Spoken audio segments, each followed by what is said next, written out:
Jangan lupa like, komen, dan subscribe channel YouTube TVRI Bengkulu dan nyalakan lonceng notifikasinya.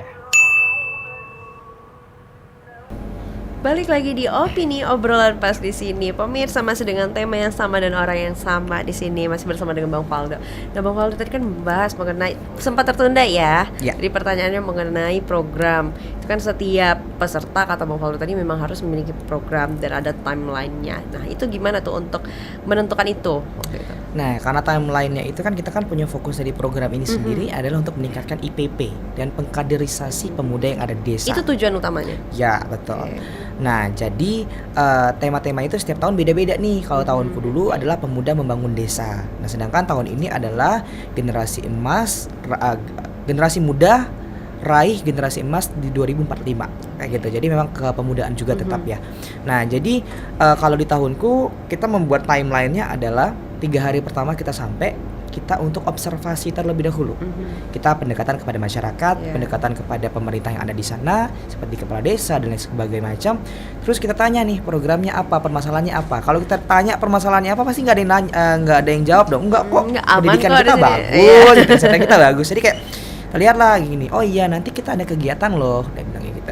Kegiatannya apa Pak? Kita bakalan ada kegiatan syukuran desa. Kita bakal ada kegiatan gini. Kamu nanti jadi MC-nya ya, dia bilang. Soalnya kita biasanya Pak undang MC di luar. Oh, berarti saya udah dapat nih satu permasalahan. Oh gitu. Jadi harus pintar-pintar untuk ngulik sendiri ini ya. Betul. Jadi kita 3 hari pertama. Kalau kita dulu seminggu pertama kita melakukan observasi. Seminggu pertama melakukan observasi, 2 minggu kita melakukan program. 3 minggu kita melakukan program, 3 hari terakhir kita evaluasi apakah program ini bisa sustainable atau program ini cukup sampai di sana kayak gitu. Oh begitu. Jadi setelah observasi itulah dari 3 hari itulah yang baru mulai ditentukan nih. Ya betul. Jadi harus cepat juga artinya ya. Nah betul sekali. Nah kalau untuk teman-teman yang sekarang kan pendampingnya saya nih, karena kita kayak nggak ada menyediakan timeline juga. Nah jadi aku membuat timeline untuk teman-teman di sana. 3 hari mereka observasi. Tapi mereka sudah dibagi per desa sebelum mereka turun ke desa. Jadi kita kan mereka ada pembekalan selama 3 hari tuh. Nah di hari terakhir itu materinya dari saya gitu loh sebagai alumni. Nah jadi aku kasih mereka untuk waktu FGD per desa. Terus mereka untuk menentukan dari latar belakang mereka, ketertarikan mereka untuk membuat program. Apa program yang ingin mereka buat, apa program yang ingin mereka bawa. Karena mereka sebelum berangkat itu mereka sudah mengumpulkan rancangan program gitu loh ke Kemenpora. Tapi aku bilang, kalian turunkan ego kalian, kayak gitu loh. Tidak semua program yang kalian rancang itu bisa kalian lakukan. Dan udah diwanti-wanti dari awal. Iya, karena 1 bulan. 1 bulan kamu mau berharap apa sih dengan dalam 1 bulan? Apa kamu mendirikan masjid? Kan nggak mungkin kan? Gak mungkin dong. Jadi kayak kalian cuma punya waktu 1 bulan. Lakukan hal-hal yang sekecil mungkin atau sekecil apapun yang kalian lakukan, asal dia impactful atau dia berbekas gitu sama masyarakat di sana. Jadi kalau saya pribadi, saya membuat mereka adalah 3 hari mereka untuk observasi dari program yang telah mereka rancang, apakah cocok atau tidak di desa tersebut. Setelah itu 3 harinya mereka rancang lagi programnya seperti apa ingin berjalan dan koordinasi dengan pihak desa atau pihak pemerintah yang ada di sana. 3 minggu mereka untuk menjalankan program. Setelah itu di berapa hari terakhir ya? 4 hari terakhir mereka melakukan evaluasi. Jadi di 4 hari terakhir di 1 Agustus mereka sudah tidak lagi berprogram. Jadi mereka sudah melakukan evaluasi, melakukan pelaporan, melakukan pembuatan RAD, rangkaian rencana aksi daerah yang diminta sama Pak Deputi. Setelah itu di tanggal 2, 3 mereka fokus untuk bersama masyarakat, bersama keluarga mereka di sana. Tanggal 5 mereka itu sudah ada perpisahan atau penutupan. Tanggal 6 mereka pulang ke daerah masing-masing. Oh begitu. Nah ini kan ketika menjadi peserta dan juga pendamping, bebannya pasti berbeda. Betul. Bebannya seperti apa yang mulai merasa kayak pressure-nya agak tinggi nih? Nah kalau saya jadi peserta, saya kan nggak ada tanggungan ya. Iya betul. Nggak ada tanggungan kayak yang penting saya punya diri sendiri. Iya, yang penting saya punya program saya bisa dilaporkan dan program saya diterima. Nah, itu. Gitu. Nah, kalau di skala sekarang saya harus mengontrol teman-teman yang 35 provinsi, latar belakang beda-beda, latar pendidikan beda-beda, sama cara berpikir beda-beda. Kayak gitu loh. Jadi kayak jadi saya menganggap mereka adalah teman saja. Saya pendamping bukan yang harus kayak gini, enggak. Jadi saya ya memang udah biasa juga ya mengontrol orang, kayak mengkoordinasi orang juga udah biasa gitu. Jadi kayak saya lebih menjadikan mereka adalah teman. Mereka boleh bertanya dengan saya ketika mereka bingung atau apa yang ingin mereka lakukan gitu loh. Tapi apapun yang mereka lakukan selagi itu tidak keluar dari ranah yang telah ditentukan oleh pihak Kemenpora, pihak Dispora sama pihak desa, silahkan lakukan. Kayak gitu. Jadi pressure-nya pasti lebih gede pressure sebagai pendamping karena pendamping waktunya kita tidak bisa mengatur. Kalau kita jadi peserta, kita ya udah ngatur. Pokoknya program aku tanggal sekian harus jalan. Program aku udah selesai, ya udah, aku bisa jalan, bisa main. Sedangkan pendamping dia nggak menjalankan program, tapi harus mengkontrol semua program berjalan.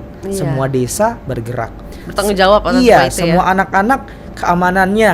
Mulai dari keamanannya, mulai dari kenyamanannya, dan terus mulai dari juga programnya. Karena kenapa kita sebagai pendamping ini pribadi sendiri, kita adalah perpanjangan tangan dari pihak Dispora Kabupaten ke Dispora Provinsi, Dispora Provinsi ke Kemenpora. Jadi kita in the middle gitu, di tengah-tengah di antara mereka gitu. Jadi kayak apa-apa kita pasti harus tahu gitu. Jadi kayak jangan tiba-tiba kayak ditanya sama pihak Kemenpora, gimana, kita nggak tahu. Jadi kita harus selalu update tentang mereka gitu. Oke. Nah, kalau abang udah menyusun nggak nih, ada rencana-rencana sendiri gitu untuk menjadi pendamping ini, udah ada mulai kayak nanti aku bakal begini selain menjadi sebagai teman tadi, ada nggak cara? Kalau trik-trik tersendiri mungkin tips dan trik kalau sebagai untuk menjadi pendamping atau koordinator ataupun koordinasi dengan pihak apapun itu, bukan hanya PPAP, turunkan ego gitu. Turunkan ego dan tingkatkan kesabaran. Itu terdengar seperti lawas dan juga sepele ya, tapi sangat penting. Sangat penting. Jadi ketika kita egois kayak ketika teman-teman yang lain kayak, Kak nggak bisa kayak gini, kitanya mau kayak gini. Kalau kita tetap ego, nggak bisa. Kalian di tempat saya menaunginya. Berarti kita ego dong. Nah, jadi kita turunkan ego dan melihat perspektif yang berbeda itu sudah biasa gitu loh. Jadi jangan kayak, dia berbeda dari kita, nggak bisa nih gitu. Kita harus melihat perspektif yang berbeda dengan pemikiran juga yang berbeda. Dia pandangannya ke arah sana karena dia memandang ini. Kayak gitu. Jadi jangan pernah selalu merasa benar dan selalu terus ingin belajar. Kalau saya jujur pribadi nggak ada yang saya persiapin benar-benar kayak, saya harus persiapin hari ini kayak gini, hari ini saya menyampaikan ini. Enggak sih, lebih tepatnya kayak ada pola-pola yang udah abang susun gitu. Kalau pola-polanya enggak sih, karena kayak let it flow aja sih. Apapun yang karena kita nggak tahu nih permasalahan-permasalahan di depan itu apa, hal-hal yang harus kita hadapin itu apa. Jadi sangat-sangat bener-bener kita itu ya udah, kalau ini kayak gini permasalahannya, kalau kayak gini. Karena memang saya dulu waktu di Jawa Timur saya dekat juga sama pendamping, kayak gitu ya, dekat sama pendamping. Jadi pendamping suka cerita, anak gini kayak gini nih, permasalahan kayak gini. Jadi kayak, kalau permasalahan kayak gini, menyelesaikannya kayak gini. Jadi kayak belajar dengan orang lain itu sangat penting sih menurut saya. Jadi saya pun di sini sebagai pendamping, bukan saya yang mengajari mereka, saya juga belajar sama mereka karena latar belakang mereka sangat-sangat keren. Ada yang udah punya PT sendiri. Oh iya. PT-nya bukan PT-PT perusahaan yang kecil lagi, perusahaan yang bergerak di bidang IT. Wow. Yang mengelola website pemerintahan. Kayak saya aja masih honorer Bu, kayak gitu. Jadi benar-benar ikut belajar gitu ya. Kamu udah punya PT di bidang IT lagi kan? Ini kayak benar-benar kayak udah keren-keren. Ada juga yang memang benar-benar backgroundnya sama juga presenter, backgroundnya memang penggiat budaya, penggiat pariwisata, itu keren-keren banget sih. Jadi saya lebih belajar juga sama mereka kayak gitu.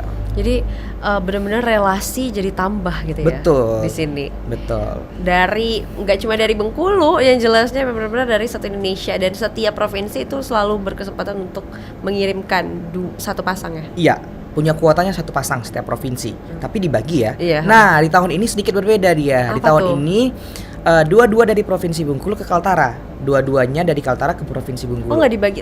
Nggak dibagi. Jadi Oh itu. karena tuan rumahnya Bengkulu. Karena tuan rumahnya Bengkulu. Kalau tahun lalu ya Jawa Timur ya tetap dibagi Iya, gitu. Riau tetap dibagi 2. Nah, karena sekarang itu privilege-nya beda. Jadi kayak yang dua-dua dari Provinsi Bengkulu ke Kaltara, dua-duanya Kaltara ke Provinsi Ke Bengkulu. Kayak Oh, gitu. gitu Jadi dia. sama-sama merasakan pesawat lah ya. Iya betul. Betul. Sama terbang lah ya. Iya, namanya kayak aduh Kak, masa saya dari kayak Jawa Timur tuh, temanku Jawa Timur. Kak, saya cuma naik kereta kayak gitu dari daerah saya ke tempat ini, saya cuma diantar pakai travel sama bapak saya. Jadi kayak nggak ngerasain naik pesawat betul. kan gitu. Jadi dua-duanya disilang biar dua-duanya bisa belajar. Oke, gitu. biar adil juga ya. Betul. Oke deh, abang kita jeda dulu, nanti kita lanjutkan Oke. lagi. Untuk pemirsa, jangan kemana-mana, tetaplah bersama kami di Opini Obrolan Pas di sini.